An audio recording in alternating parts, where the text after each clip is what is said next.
चलिए, good morning सभी को, गुड मॉर्निंग सभी को, गुड मॉर्निंग सभी को, राम राम सभी को, जय हिंद। चलिए, सभी को वेलकम है। जितने लोग यहाँ पर नए जुड़ रहे हैं वो लोग जय हिंद जरूर लिखें, और कहाँ से हैं ये भी आप लोग कमेंट बॉक्स में कमेंट जरूर करिएगा, ठीक है, जिससे आपका और हमारा परिचय बन सके, है ना। भाई आप कमेंट करेंगे कि आप कहाँ से हैं और हम आपका कमेंट देखेंगे तो कहीं ना कहीं पता तो चलेगा ही चलेगा, ठीक है। तो आप लोग जय हिंद जरूर लिखिएगा, और पहली बार जुड़े हैं तो चैनल को सब्सक्राइब करिए। चलिए तो स्टार्ट करते हैं। देखिए, पहला क्वेश्चन आपसे कह रहा है कि निम्नलिखित में से किस काल के औजारों को लघु पाषाण अथवा माइक्रोलिथ कहा जाता है। चलिए, वन को ऑप्शन देना है। काफी अच्छा क्वेश्चन है, जवाब दीजिए, इसका आंसर क्या हो जाएगा। चलिए भाई, सभी को जय हिंद, सभी को जय हिंद। देखिए, लाइक की संख्या बहुत कम है ना, थोड़ा सा लाइक की संख्या भी बढ़ा दीजिए थोड़ा सा, है ना, अच्छा लगने लगे क्लास में। देखो, कह रहा है निम्नलिखित में से किस काल के औजारों को लघु पाषाण अथवा माइक्रोलिथ कहा जाता है। वन को ऑप्शन देना है। चलिए, वन का ऑप्शन देखिए आना शुरू हो गया है, और आपका जो आंसर है आपका राइट क्या हो जाएगा। जी हाँ, आपके भी कमेंट आ रहे हैं। वन का ऑप्शन बी नंबर बिल्कुल सही है दोस्तों। याद रखिए, मध्य पाषाण काल, याद रखिए, मध्य पाषाण काल के औजारों को लघु पाषाण अथवा माइक्रोलिथ कहा जाता था। ये जो उपकरण होते थे आकार में छोटे होते थे दोस्तों, याद रखिएगा, ये जो उपकरण होते थे आकार में क्या होते थे, छोटे हुआ करते थे। तो ऑप्शन इसका आपका बी नंबर राइट हो जाएगा, इसीलिए इसे माइक्रोलिथ कहा गया है दोस्तों, याद रखिएगा, ठीक है। आगे बढ़िए, क्वेश्चन आपसे अगला पूछा गया है, कह रहा है निम्नलिखित में से कौन सिजदा एवं पोबोस पद्धति या पाबोस पद्धति एवं नैरोज त्योहार आरंभ करने के लिए जाना जाता है। बहुत ही अच्छा क्वेश्चन है, बताइएगा कि निम्नलिखित में से कौन सिजदा और पैबोज, है ना, पैबोज पद्धति और नवरोज त्योहार आरंभ करने के लिए जाना जाता है। टू को ऑप्शन देना है। देखिए, टू को ऑप्शन आने शुरू हो गए हैं, बिल्कुल सही जवाब आया है। ऑप्शन बनेगा आपका सी नंबर है। याद रखिए, इल्तुतमिश नहीं भैया, यहां पर हो जाएगा बलबन। कहां है, यहां पर सी नंबर है, बलबन इसका जो आंसर आपका है सी नंबर है, बलबन इसका आंसर है, राइट हो जाएगा। इसने सिजदा और पैबोज, है ना, पैबोज यहां पर कर लीजिएगा, पैबोज पद्धति और नवरोज त्योहार, जो कि ये नवरोज त्योहार था ये फारसी पद्धति पे आपका, तो इसका ऑप्शन आपका सी नंबर है, राइट हो जाएगा। क्लियर है, आगे बढ़िएगा। क्वेश्चन आपसे अगला पूछा गया है कि प्रथम आंग्ल मैसूर युद्ध जो कि 1767 से 69 के बीच हुआ था, इसमें कौन विजयी हुआ था। चलिए, जवाब देना है, आपका आंसर क्या हो जाएगा, प्रथम आंग्ल मैसूर युद्ध। देखिए, प्रथम आंग्ल मैसूर युद्ध जो हुआ था इसमें से कौन विजयी हुआ था 3 नंबर में, तो देखो ऑप्शन बनेगा यहां पर आपका सी नंबर है, हैदर अली। याद रखिएगा कि हैदर अली जो आपका है ये इस युद्ध में क्या हुआ था, विजय हुआ था, और अंग्रेजों की क्या हुई थी, पराजय हुई थी, ठीक है ना। और इसी के साथ मद्रास की संधि भी कर ली गई थी। याद रखिएगा कि प्रथम आंग्ल मैसूर युद्ध में कौन सी संधि हुई थी, तो याद रखिएगा मद्रास की संधि। कौन सी, मद्रास की संधि आपकी हुई थी दोस्तों, याद रखिएगा। क्लियर है, मतलब ये हुआ कि ये संधि में कि दोनों ने जो एक दूसरे के जीते हुए प्रदेश थे वापस लौटा दिए थे, है ना, और मैसूर की सहायता का वचन यहां पर दिया था अंग्रेजों ने। क्लियर हो गया, आगे बढ़िए। क्वेश्चन आपसे अगला पूछा गया है। चलिए, अगला पॉइंट आपके सामने आ गया है, कह रहा है कि 1942 ईस्वी में भारत के क्रिप्स मिशन के आगमन के समय ब्रिटेन का प्रधानमंत्री कौन था। बिल्कुल सिलेक्टेड मॉडल पेपर है, हमने आपको बताया है कि जिस मॉडल पेपर को हम कह दें कि भैया बिल्कुल चुनिंदा क्वेश्चन है, सिलेक्टेड क्वेश्चन है, उसको पूरा देखिएगा कि क्योंकि वहां से क्वेश्चन बहु बनते हैं, ठीक है। और आज का मॉडल पेपर बिल्कुल बेस्ट वाला आपका है। तो दोस्तों यहाँ पर देखिए, आपका आंसर क्या हो जाएगा 4 नंबर में। 4 का ऑप्शन हो जाए आपका डी नंबर, विंस्टन चर्चिल। मतलब देखो, भारत में क्रिप्स मिशन के आगमन के समय ब्रिटेन के जो प्रधानमंत्री थे विंस्टन चर्चिल थे, है ना। तो दोस्तों यहाँ पर जो आपका आंसर है वो आपका हो जाएगा डी नंबर, राइट हो जाएगा, डी नंबर हो जाएगा, ठीक है ना। और ये जो मिशन आया था ये मिशन भारत की संवैधानिक प्रगति संबंधी था। मतलब क्वेश्चन पूछे कि संवैधानिक सिद्धांत, मतलब संवैधानिक बनाने के लिए आपका आया था, और ये मिशन 23 मार्च 1942 भारत पहुंचा था। तो ऑप्शन आपका हो गया डी नंबर, राइट हो जाएगा। आगे बढ़िए, क्वेश्चन दिया गया है कि मुस्लिम लीग ने पृथक पाकिस्तान का प्रस्ताव कब पारित किया था। क्वेश्चन नंबर 5 लॉक किया जाए जल्दी से। चलिए, यहां पर देखिए 5 नंबर है, और 5 का ऑप्शन क्या बनेगा, यहां पर देखिएगा 1940, जिसका भी ऑप्शन आ रहा है बिल्कुल राइट हो जाएगा, है ना। और इस प्रस्ताव का जो मसौदा है ये आपके सिकंदर हयात खान ने तैयार किया था। यहां पर जो आंसर है वो आपका सी नंबर है, राइट हो जाएगा, जो कि जवाब लगभग सभी का सही आ रहा है। आगे बढ़िए, क्वेश्चन आपसे अगला पूछा गया है कि किस स्वतंत्रता आंदोलन के दौरान अरुणा आसफ वली वो एक भूमिगत गतिविधि प्रमुख आयोजक थी। मतलब जो अरुणा आसफ अली थी ये भूमिगत गतिविधियों द्वारा आयोजक कर रही थी, है ना, मतलब नजरबंद तरीके से आपकी थी। तो दोस्तों यहाँ पर देखिए 6 नंबर में ऑप्शन क्या हो जाएगा, तो दोस्तों यहाँ पर 6 का ऑप्शन सी हो जाएगा। याद रखिए, भारत छोड़ो आंदोलन।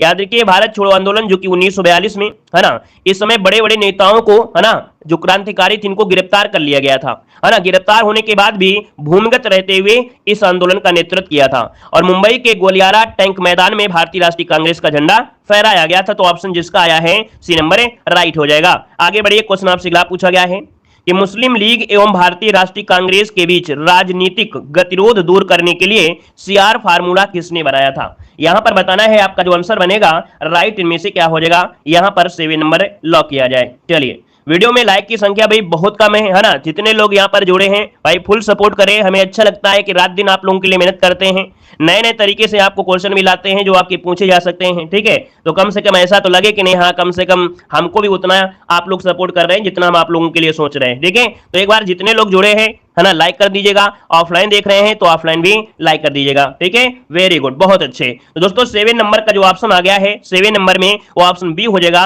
सी राजगोपालाचारी। याद रखिएगा, ब्रिटिश भारत की स्वतंत्रता पर अखिल भारतीय मुस्लिम लीग और भारतीय राष्ट्रीय कांग्रेस के बीच जो राजनीतिक गतिरोध थे उनको दूर करने के लिए चक्रवर्ती गोपालाचारी द्वारा एक तैयार किया गया था प्रस्ताव जिसे सीआर फार्मूला कहा गया था। तो इसका जो आंसर है वो आपका बी नंबर है, राइट हो जाएगा। और आगे बढ़िए, क्वेश्चन आपसे अगला पूछा गया है, कह रहा है वायसराय की कार्यकारिणी परिषद में नियुक्त पहले भारतीय कौन थे? आईएमपी क्वेश्चन है, बताइएगा कि वायसराय की कार्यकारिणी परिषद में नियुक्त पहले भारतीय कौन से हैं? तो दोस्तों ये आपके कौन से थे? ऑप्शन बनेगा बी नंबर है, याद रखिए सत्येंद्र प्रसाद सिन्हा। कौन है? सत्येंद्र प्रसाद सिन्हा इसका आंसर है, राइट हो जाएगा दोस्तों, याद रखिएगा, ठीक है ना। और यहां पर आगे बढ़िए, क्वेश्चन आपसे अगला पूछा गया है कि भारत में धार्मिक सुधारों के लिए आंदोलन शुरू करने वाले पहले भारतीय नेता कौन थे? चलिए बताइएगा कि भारत में धार्मिक सुधारों के लिए आंदोलन शुरू करने वाले पहले भारतीय नेता। हिस्ट्री पूरी आए चाहे ना आए लेकिन इस क्वेश्चन को जरूर आना चाहिए क्योंकि यही क्वेश्चन आपका मेन है, ठीक है। ये क्वेश्चन आपका बिल्कुल लल्लन टॉप वाला है। और दोस्तों यहां पर याद रखिएगा, यहां पर आंसर जो आपका है बी नंबर, राजा राम मोहन राय। दोस्तों याद रखिए कि राजा राम मोहन राय भारत में धार्मिक सुधारों के लिए आंदोलन शुरू करने वाले पहले भारतीय थे, इसीलिए इन्हें आधुनिक भारत का पिता भी कहा जाता है, ठीक है ना। इन्हें भारतीय पुनर्जागरण का पिता भी कहा जाता है, तो कई नामों से पुकारा जाता है दोस्तों। इनका ऑप्शन आपका बी नंबर है जो कि आया है, लगभग सभी का जवाब बिल्कुल राइट हो जाएगा। आगे बढ़िए, क्वेश्चन आपसे अगला पूछा गया है कि वर्ष 1919 में किनकी गिरफ्तारी पर लोग जलियांवाला बाग में इकट्ठा हुए थे? आप देख पा रहे होंगे हर एक क्वेश्चन में आपका दम है, हर एक क्वेश्चन बिल्कुल से आपका सिलेक्टेड वाला है जो कि एग्जाम में पूछा जा रहा है। तो चलिए दोस्तों यहाँ पर जवाब दीजिए, 10 नंबर में ऑप्शन क्या हो जाएगा? और 10 का ऑप्शन यहाँ पर ऑप्शन बी। याद रखिएगा कि डॉक्टर सत्यपाल और सैफुद्दीन कुचलू इनकी गिरफ्तारी में ही क्या हुआ था, इनकी गिरफ्तारी में ही लोग जलियांवाला बाग में क्या हुए थे, इकट्ठा हुए थे। लेकिन क्या हुआ था कि जनरल डायर जो था उसने गोलियां चलवा दी। कब? तो 13 अप्रैल, डेट याद रखिएगा, 13 अप्रैल 1919, ठीक है, 13 अप्रैल 1919 को यह कांड हुआ था। इसका जो ऑप्शन है वो आपका बी नंबर है, राइट हो जाएगा। आगे बढ़िए, क्वेश्चन आपसे अगला पूछा गया है कि भारत में सर्वाधिक कॉफी उत्पादन किस राज्य में होता है? चलिए बताइएगा, भारत में सर्वाधिक कॉफी उत्पादन जो होता है ये कहां पर होता है? बहुत अच्छे, बहुत ही अच्छा प्रयास देखिए सभी का आ रहा है।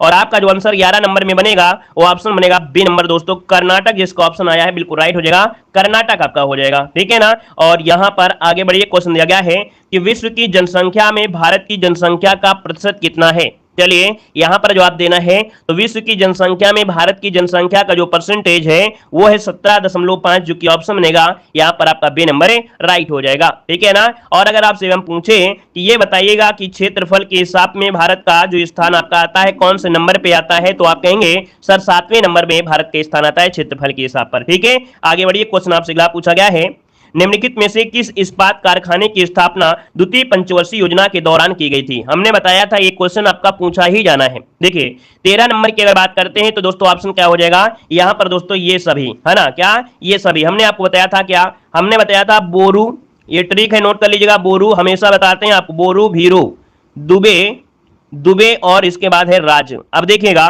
कि जो आपका बोकारो है, कौन है? बोकारो। तो बोकारो का जो स्थापना हुई थी, बोकारो की स्थापना हुई थी रूस के सहयोग से। किसके सहयोग से?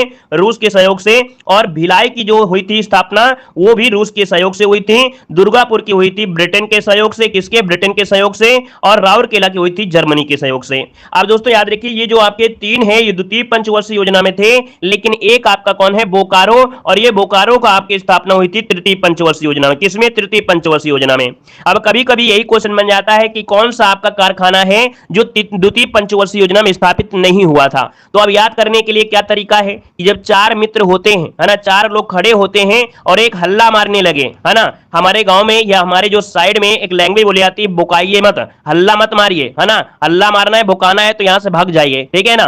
तो क्या हुआ कि जो हल्ला मार रहा है, बुका रहा है उसको हटा दिया गया, अर्थात इसको तीसरी वाले में रख दिया गया। बचे हुए जो 3 थे वो क्या हो गए? ये दूसरे में है। तो याद रखिएगा ऐसे आपको कहीं कहीं ना कहीं थोड़ा बहुत याद हो जाएगा। ठीक है, आगे बढ़िए, क्वेश्चन आपसे अगला पूछा गया है, कह रहा है निम्नलिखित में से कौन सा क्षेत्र उष्णकटिबंधीय सदाबहार वन से ढका हुआ है। तो दोस्तों देखिए, उष्णकटिबंधीय सदाबहार वन से ढका हुआ है दोस्तों यहां पर आपका 14 नंबर में। तो ऑप्शन क्या बनेगा? ऑप्शन दोस्तों देखिए जो पश्चिमी घाट आपका है, याद रखिएगा हमने आपको बताया है कि पश्चिमी घाट में जो आपका मानसून भी आपका केरल में आता है और यहां पर 200 सेंटीमीटर तक आपकी बारिश हो जाती है, और इसके बाद यहां पर जो आपका मेघालय है यहां पर बारिश होती है। तो उष्णकटिबंधीय आपका ये है, लेकिन ये वाला जो आपका है कौन सा, मेघालय वाला है, यहां भी पाए जाते हैं क्या आपके सदाबहार वन, लेकिन ये होते हैं कैसे, समशीतोष्ण होते हैं, मतलब ये मतलब उष्ण भी होते हैं और शीतोष्ण भी होते हैं। तो इसका जो आंसर बनेगा वो आपका डी नंबर, पश्चिमी घाट में उष्णकटिबंधीय सदाबहार में पाए जाते हैं, क्योंकि भूमध्य रेखा के ये पास में है ना,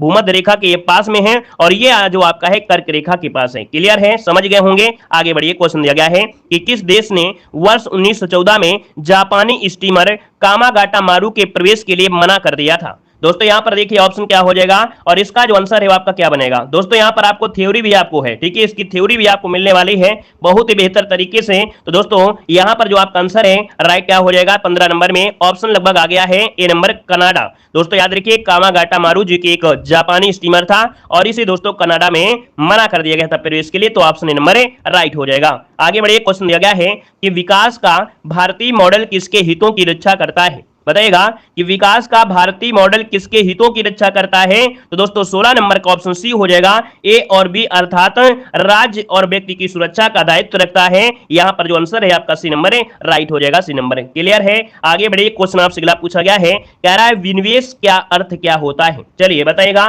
कह रहा है विनिवेश का अर्थ क्या होता है। विनिवेश ये क्या शब्द है। तो विनिवेश दोस्तों याद रखिएगा उद्यमों में सरकारी भागीदारी जो आपका घटाना होता है, जो आपके उद्यमे होते हैं उद्यम, उनमें जो सरकारी भागीदारी है उसको घटाना ही क्या कहलाता है, याद रखिएगा विनिवेश कहलाता है। ऑप्शन आपका राइट हो जाएगा, ए नंबर हो जाएगा। इकोनॉमिक्स के क्वेश्चन आपके हैं, ज्यादा से ज्यादा हम सॉल्व कराएंगे ना, तो आपको टेंशन नहीं होगी, आप परेशान मत होइए कि हमें इकोनॉमिक्स नहीं आती है। आप हमारे चैनल से जुड़े रहते हैं, हम आपको हर चीज सरल कर देंगे जो आपको अभी तक कठिन लग रही थी। ठीक है, चाहे वो करंट अफेयर हो चाहे आपकी इकोनॉमिक्स हो। आगे बढ़िए, क्वेश्चन दिया गया है कि दक्षिण एशियाई क्षेत्रीय सहयोग संघ मतलब सार्क की जो स्थापना की गई थी वो आपकी कब की गई थी। सार्क की स्थापना दोस्तों पूछा गया क्वेश्चन आपका है। यहां पर देखिए ऑप्शन क्या हो जाएगा, यहां पर ऑप्शन बनेगा ए नंबर। दोस्तों याद रखिएगा 1985 में इसकी स्थापना की गई थी। दोस्तों याद रखिएगा सार्क में जो सदस्य संख्या है वो आपकी 8 है, ठीक है ना। हमने आपको बताया था कि इसमें कौन दो देश आपके पड़ोसी नहीं है, मतलब इसमें जो आपके देश हैं वो आपके पड़ोसी देश ही है, लेकिन दो पड़ोसी देश हैं जो कि इसमें से आपके शामिल नहीं है। वो कौन सा है, याद रखिएगा इस संगठन में चीन और म्यांमार को दर्जा नहीं मिला, अर्थात चीन और म्यांमार इसके सदस्य नहीं है। ट्रिक को हमने बताया था कि शार्क मछली क्या होती, खतरनाक होती है, और चाइना वाले दुनिया में सबसे ज्यादा खतरनाक है क्योंकि वो हर एक चीज को खा जाते हैं। तो वो क्या करते हैं चीन वाले, याद रखिएगा कि शार्क को मार मार के है ना, मार मतलब हो गया म्यांमार को लेके चले गए। तो चीन और म्यांमार तो चले गए, तो बचे कौन भाई, यहां पर 8 पड़ोसी देश आपके बच गए जो भी आपके हैं। ठीक है, आगे बढ़िए, क्वेश्चन आपसे अगला पूछा गया है। अगला दिया गया है कि श्रमिक की उत्पादकता को बढ़ाने पर निम्नलिखित में से क्या घटित होती है। चलिए क्वेश्चन नंबर आपका 19 दिया गया है, कह रहे हैं श्रमिक को मतलब उत्पादकता बढ़ने पर निम्नलिखित में से क्या घटित होता है। दोस्तों 19 नंबर में, तो दोस्तों यहां पर देखो दिया है प्रतियोगी फार्मों को अधिक पूंजी के प्रयोग के लिए प्रेरित किया जाता है। जो भी आपके प्रतियोगी फार्म होते हैं उनको अधिक पूंजी के प्रयोग के लिए प्रेरित किया जाता है। ऑप्शन सी राइट हो जाएगा। नेक्स्ट क्वेश्चन को आइए, क्वेश्चन दिया गया है कि आयकर अधिनियम के अंतर्गत इनमें से कौन सा एक आय का स्रोत नहीं है। देखिए आय के स्रोत में दोस्तों देखिए जैसे अन्य स्रोतों से आय है, पूंजीगत लाभ से है, ग्रह संपत्ति से है, लेकिन जो कृषि से आय है दोस्तों 20 नंबर में कृषि से जो आय है वो आपका दोस्तों याद रखिएगा एक आय का स्रोत दोस्तों नहीं है। ऑप्शन आपका सी नंबर है, राइट हो जाएगा, सी नंबर आपका बन जाएगा दोस्तों। ठीक है, चलिए यहां पर आगे बढ़िए, क्वेश्चन आपसे अगला पूछा गया है कि भारतीय संविधान का मैग्ना कार्टा किसे कहा जाता है। चलिए दोस्तों यहां पर जवाब देना है कि भारतीय संविधान का जो मैग्ना कार्टा कहा जाता है वो किसे कहा जाता है। वीडियो को लाइक करते हुए चलेंगे भाई, जितने लोग यहां पर बाद में जुड़ते हैं ना तो भाई पूरा सपोर्ट करिएगा, पूरी तरीके से शिद्दत से मेहनत करते हैं तो आप भी लगातार मेहनत करिए, है ना, और आप लोग भी लाइक करते रहिए, अपने रिश्तेदारों को जरूर शेयर करिएगा। ठीक है, पता चल पाए कि नहीं बच्चा पढ़ाई कर रहा है। ठीक है, रिश्तेदार को जरूर शेयर करिए। देखिए भारतीय संविधान का मैग्ना कार्टा किसे कहा जाता है? 21 नंबर की अगर बात करते हैं तो दोस्तों यहाँ पर आंसर क्या हो जाएगा? 21 नंबर दोस्तों ये है आपका मूल अधिकार। क्या? मूल अधिकार जो ऑप्शन है यहाँ पर आंसर आपका भी हो जाएगा, मूल अधिकार हो जाएंगे, ठीक है। और मूल अधिकार की अगर हम बात करते हैं तो आप कहेंगे कि जो आपका भाग 3 है, क्या भाग जो 3 है दोस्तों याद रखिए, भाग 3 में जो कि आपके 12 से लेके कितने 35 तक आपके होते हैं, ये आपके मौलिक अधिकार हैं। इनको दोस्तों याद रखिए भारत का मैग्ना कार्टा अर्थात अधिकार पत्र कहा गया है दोस्तों, याद रखिएगा, ठीक है। आगे बढ़िए, क्वेश्चन आपसे अगला पूछा गया है, कह रहा है भारतीय संविधान के किस अनुच्छेद में आपातकाल का प्रावधान किया गया है? तो दोस्तों बताइएगा भारतीय संविधान के किस अनुच्छेद में आपातकाल का प्रावधान किया गया है? और आपातकाल की अगर बात करते हैं तो आपका आंसर क्या होगा दोस्तों? यहां पर आंसर आपका क्या बनेगा? आपातकाल मतलब यहां पर बात होती है 352 वाले को, ठीक है। मतलब जो आपका 352 है ये आपातकाल का प्रावधान है। ये कब हो लगता है? जब आपका युद्ध होता है, बाह्य आक्रमण होना हो या सशस्त्र विद्रोह के आधार पर राष्ट्रीय आपातकाल की घोषणा की जाती है। और अब तक यह घोषणा भारत में 3 बार की जा चुकी है। तो दोस्तों ये जो आपातकाल है ये राष्ट्रीय आपातकाल है। कहीं ना कहीं एक शब्द आपको और लिखना पड़ेगा, राष्ट्रीय आपातकाल का प्रावधान 352 में है, ठीक है ना। और आगे बढ़िए, क्वेश्चन आपसे अगला पूछा गया है कि अखिल भारतीय सेवाओं के सृजन की शक्ति किसके पास है? यहां पर 23 नंबर में। तो दोस्तों याद रखिएगा कि यही एक पॉइंट है जिसकी वजह से राज्यसभा को उच्च कहा जाता है, याद रखिएगा, ठीक है ना। यहां पर आर्टिकल नंबर आपका जो 312 होता है, इसी के ही उद्देश्य से, इसी की वजह से ही राज्यसभा को उच्च सदन कहा जाता है। इसके तहत होता क्या है? यह विशेष अधिकार प्राप्त होता है। इसके तहत दोस्तों जो बहुमत ये पारित कर देता है वो मान्य होता है। इसमें लोकसभा छेड़खानी नहीं कर सकती है, इसलिए इस अनुच्छेद के तहत ही इसे उच्च सदन कहा गया है, समझ लीजिएगा, ठीक है। तो 23 का जो ऑप्शन है यहां पर बी नंबर है आपका दोस्तों, याद रखिएगा संसद होगा। और संसद में दोस्तों याद रखिएगा कौन? तो यहां पर जो आपका है राज्यसभा, संसद में भी कौन है? तो आपके राज्यसभा हो जाएगा दोस्तों, याद रखिएगा, क्लियर है। आगे बढ़िए, क्वेश्चन आपसे अगला पूछा गया है, कह रहा है इनमें से कौन सा कारक नहीं है जो भारतीय संविधान के निर्माण में योगदान देता है? तो दोस्तों देखिए कौन सा कारक नहीं है जो भारतीय संविधान के निर्माण में योगदान देता है 24 नंबर में। यहां पर 24 नंबर में देखिए 24 का ऑप्शन क्या हो जाएगा? चलिए जवाब देखिए, यहां पर दिया है ब्रिटेन में संसदीय लोकतंत्र से आपके भारतीय संविधान में कहीं ना कहीं निर्माण हुआ, रूस में समाजवादी क्रांति हुई, अमेरिका में अधिकारों का विधेयक हुआ, ये तो सब ठीक है। लेकिन औद्योगिक क्रांति से संबंध आपके भारतीय संविधान से लेना देना नहीं है। तो आपका जो आंसर है आपका ए नंबर इसका राइट हो जाएगा, ए नंबर, क्लियर है भाई। आगे बढ़िए, क्वेश्चन आपसे अगला पूछा गया है कि लोकसभा में सत्ताधारी दल का मुखिया इनमें से कौन होता है? चलिए बताइएगा, लोकसभा में सत्ताधारी दल का जो मुखिया होता है इनमें से कौन होता है 25 नंबर में। और देखिए 25 की अगर बात करते हैं तो ऑप्शन दोस्तों याद रखिए ये होता है प्रधानमंत्री, क्योंकि लोकसभा में जो सत्ताधारी होते हैं मुखिया उनमें कौन होते हैं? प्रधानमंत्री होते हैं। तो ऑप्शन बनेगा आपका ए नंबर राइट हो जाएगा। मतलब देखा जाए तो जितने शासन संबंधी सभी कार्य जो होते हैं वो निर्णय इन्हीं के द्वारा लिए जाते हैं, क्लियर है। आगे बढ़िए, क्वेश्चन आपसे अगला पूछा गया है, कह रहा है सोडियम बाइकार्बोनेट का साधारण नाम क्या है? अब देखिए कह रहा है सोडियम बाइकार्बोनेट का साधारण नाम क्या है 26 नंबर में। क्या जवाब देंगे? सोडियम बाइकार्बोनेट मतलब होता है NaHCO3, ठीक है, ये सूत्र होता है, याद रखिएगा। और इसे हम लोग क्या बोलते हैं? खाने वाला सोडा भी कहते हैं। और खाने वाले सोडे को हम लोग बेकिंग सोडा भी कहते हैं, क्योंकि बेकिंग सोडे का प्रयोग बेकरी उद्योग में होता है, पेट की अम्लता दूर करने में होता है, अग्निशामक यंत्रों में भी प्रयोग होता है, कागज उद्योग में भी प्रयोग होता है, जल की कठोरता दूर करने में भी प्रयोग होता है। याद रखिएगा कि जो सोडियम बाइकार्बोनेट है इसका कई जगह प्रयोग करते हैं। तो यहां पर जो आपका आंसर है 26 नंबर में वो कौन सा हो गया? यहां पर देखिए खाने वाला जो सोडा है या बेकिंग सोडा जिसको ऑप्शन है, सबका जवाब देखो लगभग सही है, आपका आंसर ये हो जाए। और गजब की तैयारी है आप सब लोगों की है। लेकिन अगर अगले क्वेश्चन का जवाब आप लोग दे लेते हैं तो हम समझेंगे कि नहीं आप लोग राजा बाबू हैं। निम्नलिखित में से कौन सा एक लोहे का अयस्क है? अगर इस क्वेश्चन का जवाब दे देंगे तो आप समझो कि राजा बाबू हैं। जल्दी से बताइए इसका आंसर है राइट क्या हो जाएगा? फटाफट जवाब दीजिए। क्वेश्चन नंबर 27 लॉक किया जाए भाई। चलिए यहां पर देखिए 27 नंबर क्या हो जाएगा? 27 का ऑप्शन आ रहा है भैया, ए नंबर आ रहा है डोलोमाइट। वेरी गुड, बहुत अच्छे। और यहां पर देखिए यहां पर दिया है डोलोमाइट, सेंधा नमक और लौह उल्का और गैलेना या साधारण कच्चा शीशा। दोस्तों जिनका भी जवाब आया है यहां पर डोलोमाइट, क्या डोलोमाइट आया है, तो आपको बता दें आपका जवाब गलत है। आपका जवाब गलत है, क्योंकि डोलोमाइट होता है ये मैग्नीशियम का अयस्क होता है। किसका होता है? मैग्नीशियम का अयस्क होता है। मैग्नीशियम का अयस्क होता है, मैग्नीशियम का होता है, याद रखिए, लोहे का अयस्क नहीं होता है, मैग्नीशियम का होता है। तो अब आंसर कौन सा होगा? इसका आंसर है दोस्तों, याद रखिएगा, लौह उल्का है, लौह उल्का।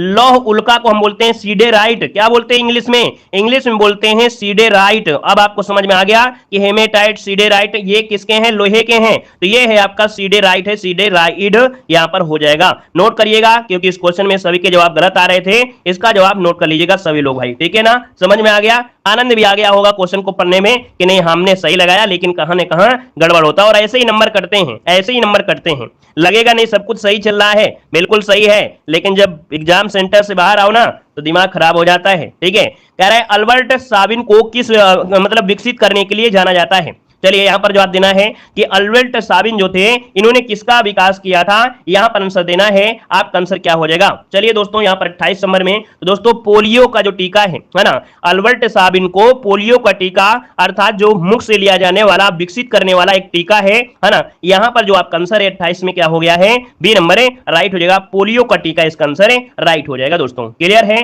और यहां पर आगे बढ़िए, क्वेश्चन आपसे अगला पूछा गया है, कह रहा है आपतित किरण आपतन बिंदु पर और परावर्तित किरण सभी एक तल में होते हैं। दोस्तों ये आपने हाई स्कूल में भी पढ़ा होगा, 9th में भी पढ़ा होगा दोस्तों। 29 नंबर का जो ऑप्शन है यहां पर सी हो जाएगा, अभिलंब। दोस्तों यहां पर देखिए ऐसे क्या होता है, आपतित किरण आती है, फिर परावर्तित हो जाती है, और यहां पर दोस्तों ये बन जाता है, तो ये जो आपका होता है दोस्तों अभिलंब होता है। ये है ऑप्शन सी नंबर है, राइट हो जाएगा दोस्तों, है ना? इसमें आपतन कोण व परावर्तन कोण क्या हो जाते हैं? बराबर हो जाते हैं दोस्तों। आगे बढ़िए, क्वेश्चन दिया गया है, अगला दिया गया है। और भाई समझ में अगर आ रहा है तो यस जरूर कमेंट करिएगा कि नहीं सर जी समझ में आ रहा है, आप जो भी पढ़ा रहे हैं आपके लैंग्वेज भी समझ में आ रही है और क्वेश्चन भी समझ में आ रहा है, यस जरूर करिएगा। ठीक है, देखो दिया गया प्रकाश संश्लेषण क्लोरोफिल तथा की उपस्थिति में होता है। मतलब जो प्रकाश संश्लेषण होता है वो भैया किसके? तो क्लोरोफिल तो होता ही होता है, लेकिन क्लोरोफिल कार्य करता है सूर्य की उपस्थिति में। किसके? सूर्य के प्रकाश। तो इसका जो ऑप्शन है डी नंबर है कि जो क्लोरोफिल होता है, क्लोरोफिल तथा सूर्य की प्रकाश की उपस्थिति में ही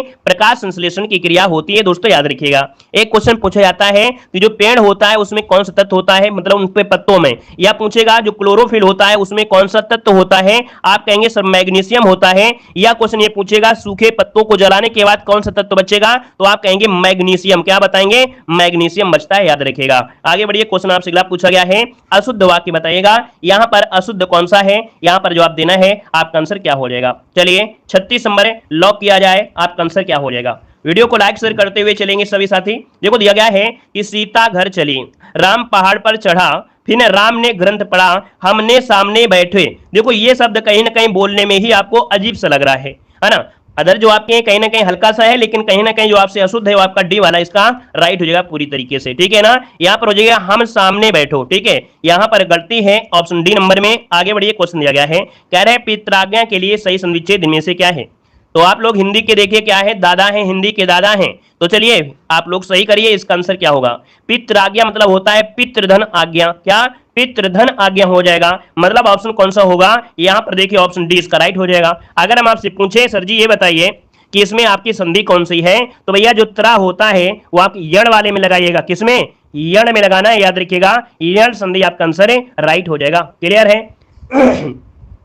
यहां पर आगे बढ़िए, क्वेश्चन आपसे अगला पूछा गया है, यहां पर दिया है अहंकार शब्द के लिए सही पर्यायवाची शब्द आपको बताना है। चलिए यहां पर जवाब देना है। आपका आंसर जो है वो आपका राइट इनमें से क्या हो जाएगा?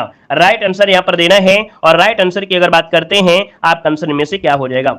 चलिए बहुत अच्छे, बहुत अच्छा प्रयास है। यहां पर आंसर बताइए क्या हो जाएगा? देखो अहंकार शब्द दिया गया है तो इसे आप तोड़िएगा। यहां पर अहंकार शब्द दिया है तो भैया इसका दिया गया है पर्यायवाची। अभिमान करना होता है, दम्भ होता है, दर्प होता है। मतलब जो आपका आंसर बनेगा यहां पर आंसर है वो आपका क्या हो जाएगा? जल्दी से कमेंट करें। आपका 38 नंबर है, यहां पर क्या हो गया है? तो देखो 38 नंबर का जवाब लगभग सबका आ गया है और हम भी यहां पर ऑप्शन को लॉक कर रहे हैं। आपका जवाब दोस्तों देखिए कौन है? अभिमान है, दम्भ है और आपका दर्प है। कहीं कॉमन तो नहीं मिल रहा है? ऐसा तो नहीं है कि कहीं कॉमन नहीं मिल रहा है, यही ऑप्शन आपका है, ऑप्शन सी बनेगा। नेक्स्ट क्वेश्चन आइएगा। क्वेश्चन दिया गया है कि उदय का निम्न में से कौन सा सही विलोम है? तो भैया उदय हो रहा है तो आप कहेंगे अस्त हो जाए, है ना? तो उदय का अस्त होता है और अस्त जो लिखा है वो ऑप्शन आपका ए नंबर है, राइट हो जाएगा। अगला बताइएगा, क्वेश्चन आपसे दिया गया है, कह रहा है शुद्ध वर्तनी का चयन करना है। यहां पर शुद्ध वर्तनी बताइएगा कि अस्पष्टता जो लिखा जाएगा वो किस प्रकार से लिखा जा सकता है? तो देखिए ये तो गलती है और ये भी गलती है। यहां पर आंसर आपका सी वाला आपका राइट हो जाएगा दोस्तों, याद रखिएगा। अस्पष्टता इस प्रकार से सही लिखा जाएगा। आगे बढ़िए, क्वेश्चन दिया गया है, कह रहे प्रियंका मोहिते नेपाल की किस चोटी को फतह करने वाली भारत की पहली महिला बन गई हैं? चलिए बताइए यहां पर जो आंसर है आपका राइट इनमें से क्या हो जाएगा, फटाफट जवाब देना है। आपका जो आंसर है इनमें से राइट क्या हो जाएगा? चलिए, प्रियंका मोहिते नेपाल की किस चोटी को फतह करने वाली भारत की पहली महिला यहां पर बनी है। यहां पर जो आंसर है आपका राइट इनमें से क्या हो जाएगा? चलिए भाई यहां पर जवाब देना है, सभी लोग जवाब दीजिए। प्रियंका मोहिते नेपाल की किस चोटी को फतह करने वाली भारत की पहली महिला बन गई हैं? तो दोस्तों याद रखिए माउंट कौन, ये है ऑप्शन हो जाएगा आपका माउंट कौन सा, हत्से। ये दो बार आपकी चढ़ी हैं और दुनिया की सबसे ऊंची चोटी।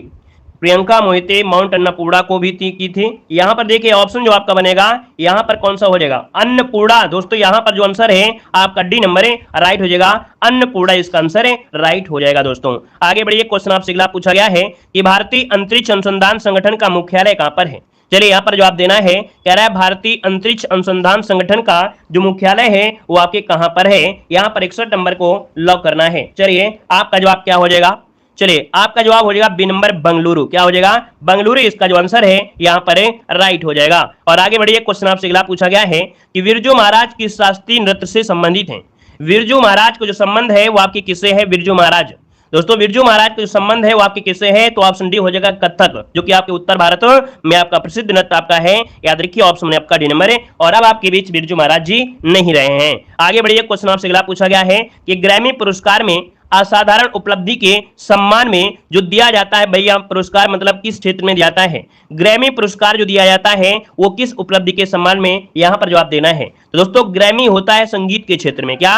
ग्रैमी पुरस्कार पाश्चात्य संगीत की विभिन्न विधाओं में विशिष्ट योगदान हेतु दिया जाता है। दोस्तों याद रखिएगा, अगर हम आपसे पूछे कि इसकी स्थापना कब हुई थी तो आपके 1958 में इसकी स्थापना की गई थी। दोस्तों याद रखिए संयुक्त राज्य अमेरिका के द्वारा। आगे बढ़िए, क्वेश्चन आपसे अगला पूछा गया है, निम्न में से कौन एक टेनिस खिलाड़ी नहीं है? निम्न में से एक कौन टेनिस खिलाड़ी नहीं है? यहां पर जवाब देना है। आपका जो आंसर बनेगा यहां पर राइट क्या हो जाएगा? यहां पर जवाब देना है। और देखिए अच्छा क्वेश्चन आपका आ गया है, कह रहा है निम्न में से कौन एक टेनिस खिलाड़ी नहीं है? 64 नंबर है। तो दोस्तों यहां पर देखो माइकल फेल्प्स है कहीं पर, यहां पर देखो रोजर फेडरर है, माइकल फेल्प्स, ये जो आपके हैं दोस्तों तैराक हैं, है ना, यूएसए के तैराक हैं दोस्तों।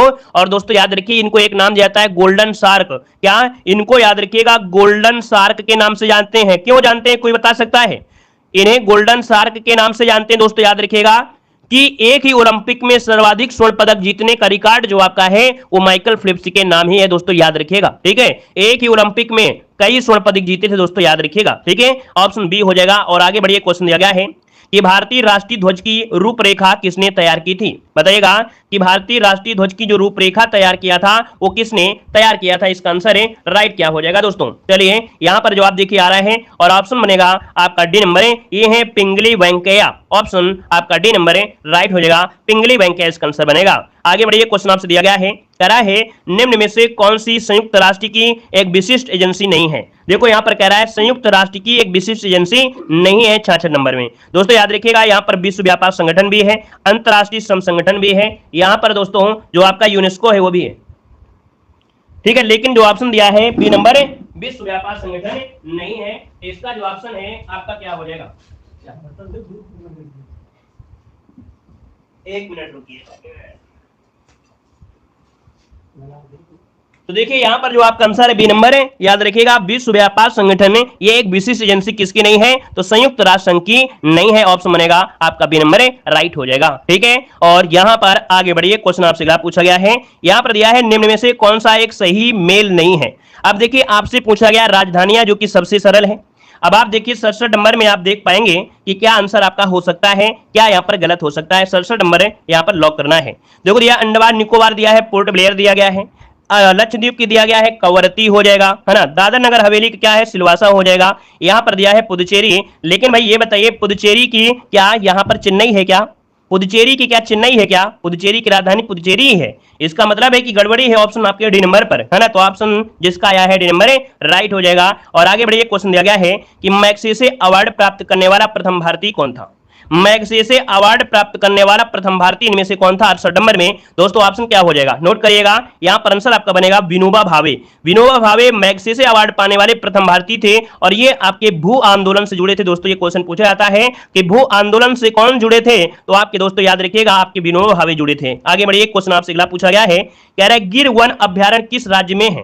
गिर वन अभ्यारण्य किस राज्य में है दोस्तों, ये जवाब देना है। और आज के भैया जो क्वेश्चन है भैया इतने अच्छे हैं, इतने सिलेक्टेड क्वेश्चन आपके हैं, जवाब नहीं इनका कितना बेहतर आपके हैं।